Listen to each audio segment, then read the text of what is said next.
নমস্কার আমার প্রিয় বন্ধুরা, মৈত্রী রেসিপি থেকে তোমাদের সবাইকে স্বাগত জানাচ্ছি। আজকে শেয়ার করব চিকেন মালাইকারি রেসিপি। ভীষণ সুস্বাদু একটি রেসিপি, বানানো খুব সহজ ও সময়ও কম লাগে, খেতেও কিন্তু খুব সুস্বাদু। তোমরা ভিডিওটা প্রথম থেকে শেষ অবধি দেখবে। এছাড়া ভিডিওটা ভালো লাগলে নিশ্চয়ই তোমরা লাইক শেয়ার সাবস্ক্রাইব করবে। পাশে যে বেল আইকন আছে সেটা প্রেস করলে তোমরা আমার অন্যান্য ভিডিওগুলো পেয়ে যাবে। এছাড়া ভিডিওটা তোমরা নিশ্চয় দেখো, ট্রাই করবে। আমার চিকেন মালাইকারি আমি কিভাবে তৈরি করছি তোমরা দেখতে থাকো। এখানে আমি 500 গ্রাম চিকেন নিয়ে নিয়েছি। এরপরে আমি এখানে রিফাইন্ড অয়েল দিয়ে দিচ্ছি।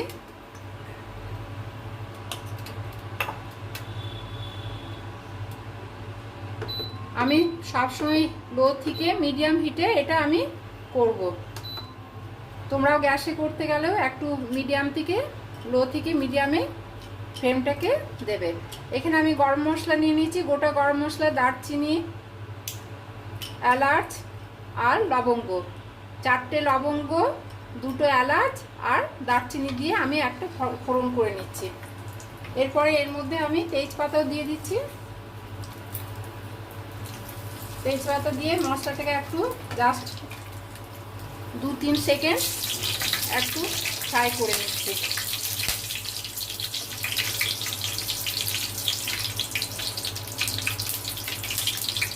একটু ভেজে নিলাম 2-3 সেকেন্ড। এরপরে বাদবাকি মশলাগুলো এখানে আমি দিয়ে দেব।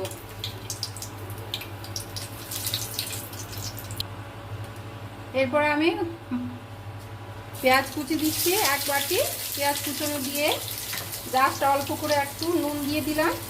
নুন দিয়ে দিলে কি হবে, পেঁয়াজটা একটু নরম হবে বা মজে যাবে। এতে একটু 5 সেকেন্ডের মতন আমি একটু নাড়াচাড়া করে অন্য মশলাগুলো দেব। একটু নাড়াচাড়া করে নিই।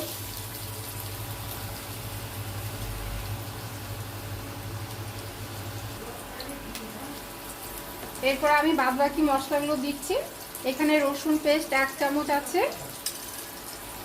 আদা পেস্ট 1 চামচ দিয়ে এটাকে ভালো করে কষতে থাকবো। কষে নিই ভালো করে। ভালো করে কষা হবে, এটা কষতে কষতে বেশ নরম হয়ে যাবে। এরপরে আমি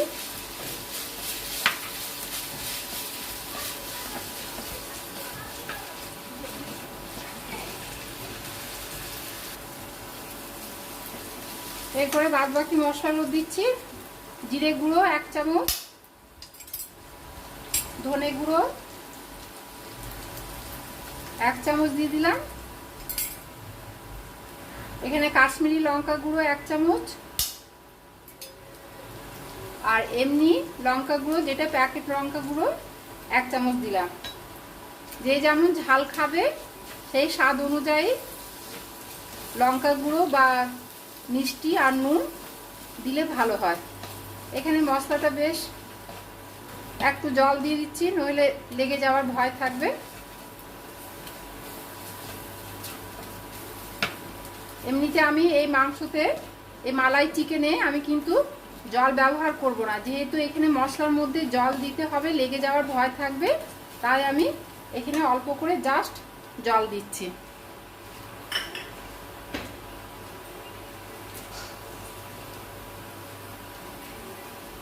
জাস্ট অল্প করে আমি জল দিচ্ছি যাতে মশলাটা না লেগে যায়।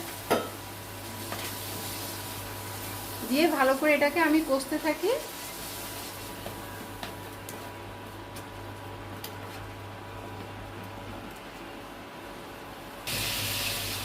দেখুন মশলাটা কিন্তু কষানো হয়ে গেছে। এরপরে আমি মাংসগুলো দিয়ে দিচ্ছি। এখানে আমার 500 গ্রাম মাংস আছে। এই 500 গ্রাম মাংস আমি দিয়ে দিলাম। দিয়ে মাংসটা দিয়ে বেশ নাড়াচাড়া করে কষিয়ে নিতে হবে। এখানে আমি 1 চামচ হলুদ অ্যাড করছি। ভালো করে মাংসটা দিয়ে কষিয়ে নিচ্ছি।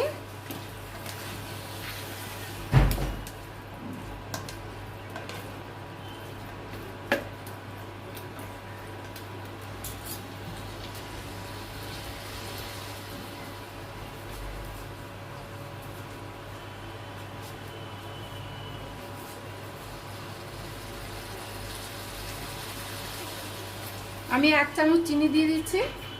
মিষ্টিটা নিজে স্বাদ অনুযায়ী মিষ্টি দিলে ভালো হবে।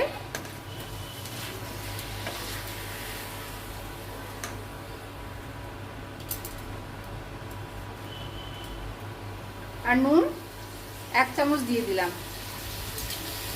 দিয়ে ভালো করে এটাকে আমি কষতে থাকি।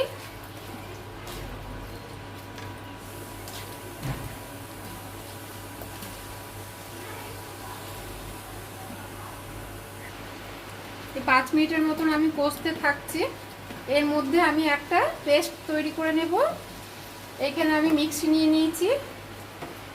এই মিক্সির মধ্যে 1 কাপ দুধ নিলাম। 1 কাপ দুধ নিয়ে নিচ্ছি। আর এখানে কাজু বাদাম আছে, তাও 20 খানার মতন কাজু বাদাম। এই কাজু বাদামগুলো এখানে আমি দিয়ে দিলাম। এরপরে আমি একটা পেস্ট তৈরি করে নেব। আর এদিকে আমার মাংসটা বেশ আমি কষতে থাকি। এই রান্নাটা চিকেন মালাইকারি যেহেতু, সেই জন্য পুরো রান্নাটাই মানে জল 1 ফোঁটা পড়বে না। যা মশলার সময় আমি অল্প করে জল দিয়েছিলাম, এছাড়া এখন আর জল তো দেবই না। এরপরে আমি দুধ বা নারকেলের দুধ দিয়ে আমি চিকেনটা করব। এটাকে আমি এখন কষতে থাকি। দেখো মাংসটা কিন্তু বেশ ভাজা ভাজা বা কষানো হচ্ছে। এদিকে আমি এখানে দুধ দিয়ে কাজু বাদাম দিয়ে একটা পেস্ট তৈরি করে নিলাম। এরপরে আমি এখানে নারকেলের দুধ বের করব, সেই জন্য আমি এখানে কোড়া নারকেল নিয়েছি। এই নারকেল দিয়ে আমি মিক্সির মধ্যে নারকেল কোড়াটা দিয়ে দিচ্ছি। নারকেল কোড়াটা দিয়ে আমি এর থেকে আমি নারকেলের দুধ বের করব। এছাড়াও এখন বাজারে তো কেনা নারকেলের দুধ পাওয়া যায়। আমার বাড়িতে যেহেতু নারকেল আছে বলে আমি এখান থেকে আমি নারকেলের দুধটা বের করে নেব। এর মধ্যে আমি জল দিয়ে দেব।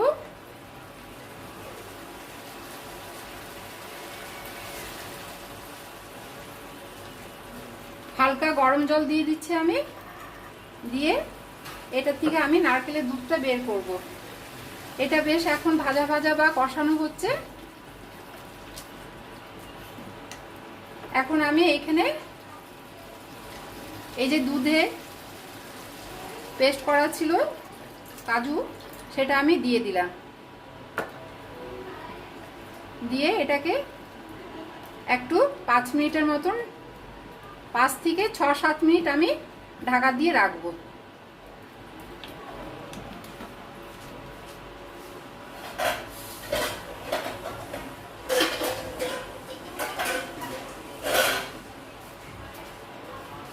পাঁচ থেকে 6-7 মিনিট আমি এটা ঢাকা দিয়ে রাখবো। এই মাংসটা ঢাকা দিয়ে রাখ। এরপরে আমি এদিকে আমি নারকেলের দুধটা বের করে নিই। দেখো এদিকে আমি নারকেলের দুধ বের করে নিয়েছি। নারকেলের দুধ এই দেখো মিক্সিতে আমি ভালো করে নারকেলটাকে ইয়ে করে আমি এখানে নারকেলের দুধ বের হয়ে যাবে। ভালো করে চেপে নিতে হবে। জাস্ট অল্প একটু গরম জল দিতে হবে। দিয়ে নিয়ে মিক্সিতে ভালো করে পেস্ট করে নিয়ে এখান থেকে নারকেলের দুধ আমার বেরিয়ে যাবে। ভালো করে চেপে চেপে এখানে আমার নারকেলের দুধ বের করা হয়ে আছে। এরপরে এই নারকেলের দুধটা আমি এই চিকেনের মধ্যে দিয়ে দেব।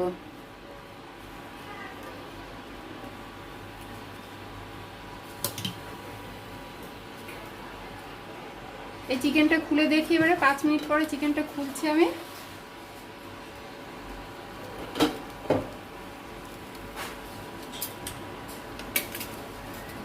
বেশ ভালো চিকেন থেকে একটা গন্ধ বেরোচ্ছে। তোমরা নিশ্চয়ই বাড়িতে ট্রাই করবে।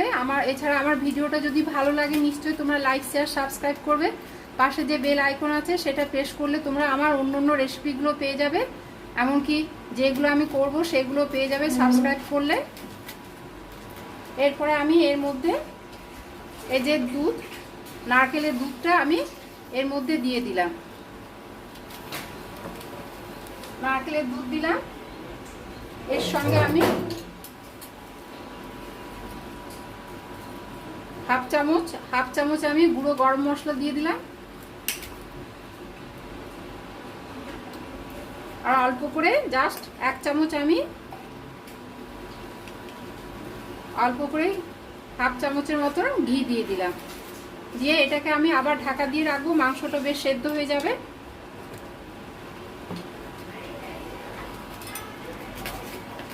এটাকে আমি এরপরে ঢাকা দিয়ে রাখছি। এটাকে ভালো করে মশলাটা স্প্রেড হয়ে যাবে, মশলার গন্ধ স্প্রেড হয়ে যাবে।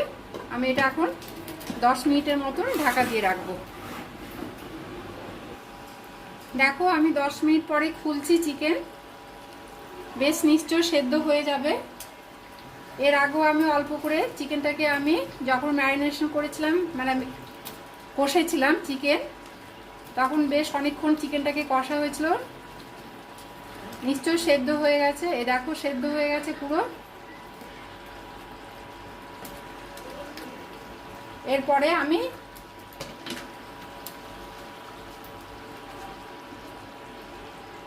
ছোট চামচে 1 চামচ আমি গোলমরিচ গুঁড়ো দিয়ে দিলাম, দিয়ে আবার নেড়ে নিচ্ছি। এই রেসিপিটা খুবই সহজ, তোমরা নিশ্চয় ট্রাই করবে বাড়িতে। খেতেও খুব ভালো সুস্বাদু, যে কোনো জিনিসের সঙ্গে খাওয়া যাবে, ভাতের সঙ্গে খাওয়া যাবে, পোলাওয়ের সঙ্গে খাওয়া যাবে, আবার তোমার রুটি, পরোটা, নান, রুটি, তন্দুরি সবারই সঙ্গেই খাওয়া যাবে চিকেন মালাইকারি। এর ওপর থেকে আমি এখানে কসুরি মেথি আমি হাতে ঘষে নিয়েছিলাম, কসুরি মেথিটাকে ওপর থেকে আমি দিয়ে দিচ্ছি। কসুরি মেথি দেওয়ার পরে আমি অল্প 5 মিনিটের মতন আমি আবার ঢাকা দিয়ে রেখে দেব, যাতে গন্ধটা ভালো করে স্প্রেড হয়। 5 মিনিট পরে আমি ঢাকা খুলে দেখি, নিশ্চয়ই চিকেনটা হয়ে গেছে, এমনকি সেদ্ধ তো আগেই হয়ে গেছে। খুব ভালো একটা গন্ধ বেরোচ্ছে। এরপরে আমি এটাকে আমি ঢেলে রাখবো, সার্ভিং বলে আমি চিকেন ঢেলে রাখছি। ভিডিওটা ভালো লাগলে নিশ্চয়ই তোমরা কমেন্ট বক্সে জানাবে। এছাড়া ভালো লাগলে নিশ্চয়ই সাবস্ক্রাইব করবে, যারা এখনও সাবস্ক্রাইব করেনি তারা করে দিলে খুবই ভালো হয়। এছাড়া যারা করেছে তাদেরকে আমি অশেষ ধন্যবাদ জানাচ্ছি। আমি এরপরে এই চিকেনটাকে আমি সার্ভিং বলে ঢেলে রাখবো। এই দেখো আমার চিকেন মালাইকারি কমপ্লিট হয়ে গেছে, গ্রেভিটাও বেশ পারফেক্ট হয়েছে। এটা লেচ্চা পরোটা বা তন্দুরি রুটি, এছাড়া রুটি, পরোটা, পোলাও সবারই সঙ্গে খাওয়া যাবে। তোমরাও নিশ্চয়ই বাড়িতে ট্রাই করবে। এখানে এই পর্যন্ত, পরের রেসিপি নিয়ে তোমাদের কাছে আবার আসবো। তোমরা ভালো থেকো, সুস্থ থেকো, বাই।